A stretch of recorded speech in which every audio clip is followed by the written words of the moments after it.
To James Bowden, who is joining me at this on the broadcast. He's a Middle East expert, research historian.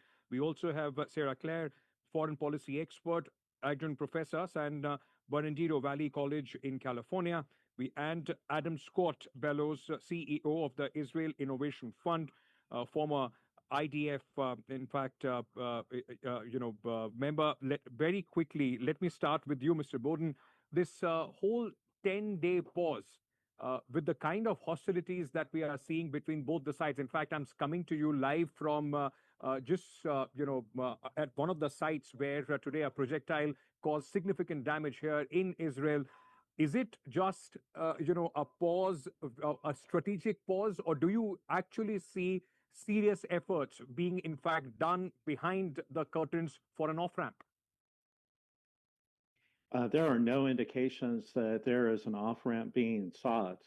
Everything that I see on an hourly basis tells me that this conflict is still very active and very much being pushed forward. In fact, the strikes on Prince Sultan base was probably one of the most significant reorientations of the conflict to this point. And so I still believe that what is happening, and even elements of that strike, continue to verify impressions that the U.S. really needs to regain its strength and move more munitions into the area because it lacked a means of response. And also this Israeli strike or this Iranian strike on Israel, I was just reading before I came on a story about how Israel is now turning to missile rationing.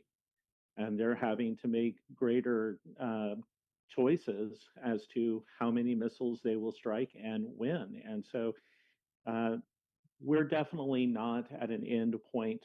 And in fact, also just reading a few moments ago that J.D. Vance has said about 40 minutes ago that this war will continue and will continue for a little bit longer, so maybe another week or two. Yeah. Okay, Adam, let me bring you in at this moment. The Israeli army, the defense forces have in fact upped their strikes in Iran. But despite the kind of damage that is being inflicted in Iran, there doesn't seem to be completely taking out their capability to hit back. And where I'm standing is an example of that. In that aspect, is this now turning into a war of attrition? Whosoever can, in fact, hold on their nerve, keep hitting back, is going to have the last word. No, I don't think. First, thank you for having me. It's great to be here. I'm not really understanding the title of what we're talking about. It says big escalation after pause. I'm not aware of any pause, as there have been rockets fired at Israel every single day since this war began on February 28th, and vice versa. Israel has continued to hit Iran. Second, I don't see this as any type of war of attrition. I think that, unfortunately, Americans have war fatigue given the failures in Afghanistan and Iraq, and do not understand what it is to see a military conflict all the way through to completion. And in this case, it is clear that the objective has been regime change.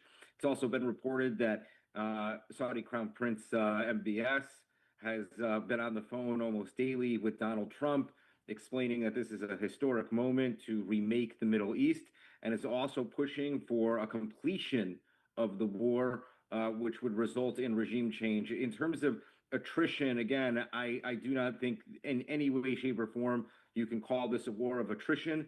I would say maybe 10% of what Iran has fired at Israel has gotten through.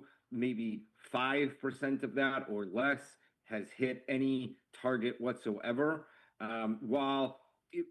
When these types of missiles go through and pass through the Iron Dome, it may be a horrific amount of damage, but again, it's very localized to that place, whether it is a building or a home. There was actually one of the rockets that hit a few days ago was just down the street from where I'm speaking right now, a few buildings away.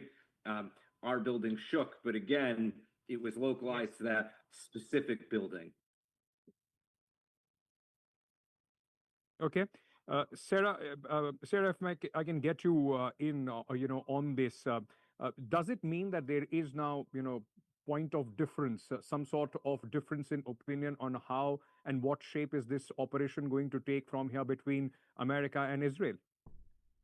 Well, Americans, I don't believe Americans have war fatigue. 85% of President Trump's supporters support the action in Iran. What Americans don't want to see is boots on the ground. And we have no indication that that's necessary at this point. That's actually, part of the reason why President Trump is opening dialogue with the Iranians, and he feels that it is worthwhile to start negotiations at this point. That doesn't mean that we're stopping military operations. That doesn't mean that we're ending Iran from having access to nuclear materials and nuclear weapons, which is what this operation has been about from day one. We are continuing that, as is Israel. So I think that the US and Israel are still aligned on that goal. And President Trump's goal with these talks is to see if there is somebody who he can work with, because we are winning the war. Iran is so weakened that they are willing to make concessions that they were not willing to make at the beginning of this war. And it's natural to check in when you are winning this much and by such a drastic measures. It's natural to check in and see, hey, have you guys changed your mind? And that's exactly what President Trump is doing.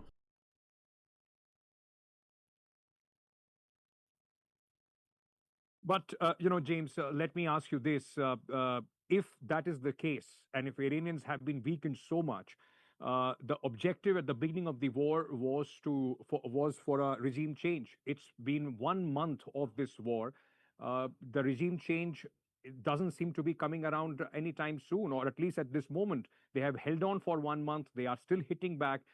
Does this mean that the stated objective of this war can be achieved without intensifying operations, not just from air, but the boots on ground now becomes a necessity? Well, let me speak to an issue here that is very important. The United States has faced a lot of asymmetric adversaries in the past wars. 1991, 1990, 1991, we went up against a very weakened Iraq. Then we went up against Iraq again in 2003, which was drastically weakened by decade plus of sanctions. We went against Afghanistan. We've gone against a lot of countries that don't have the type of superior capacity and resiliency that Iran has. And so we've got to get into a mindset that we're not going to be able to shock and awe our way through and quickly get to an end in this conflict. This is going to be a long term type of threat. And we're even seeing that in places like Ukraine. Wars are now lasting years, not just Right. weeks or months. And so I think that we need to reconceptualize where we are at as far as our expectations are for how long things will go. And the Iranian Okay. government has a lot of depth, and we just need to continue to chew away and chip away at that structure, and eventually we will see it collapse. How do you eat an elephant? One bite Right. at a time. And that's what we have to do here. Okay. Adam, does both the United States and Israel, do they have the stomach for a long fight? I mean, an example is Russia and Ukraine. And can this whole objective of regime change, can it be achieved without putting boots on the ground? And is Israel and United States ready to take that risk? This this this objective could possibly be achieved without boots on the ground. I mean, the Americans and the Israelis haven't hit the energy infrastructure that would send Iran into the dark ages, and that's because I think for both the Israelis and the Americans, they don't feel that the Iranian people are their enemy. They feel the occupying Islamic regime is the enemy, which I think is a very, very important distinction to be made. This is not being fought with the idea of totally or utterly trying to destroy not only the military apparatus, the political apparatus, but also the civilian apparatus. Two out of the three is what is being targeted. If it was all three, it would probably be a much easier war to fight from the air, which is extremely important to note. Two, Right. I really, how do I say this? Um, as American Israeli, Israeli American, and having lived both in the States and in Israel, and also spent a significant amount of time in the last 3 years in the United States. I have to say the amount of propaganda that I have seen about this conflict and about what's going on is very telling about the type of influence that's permeating into the United States in order to sway public opinion.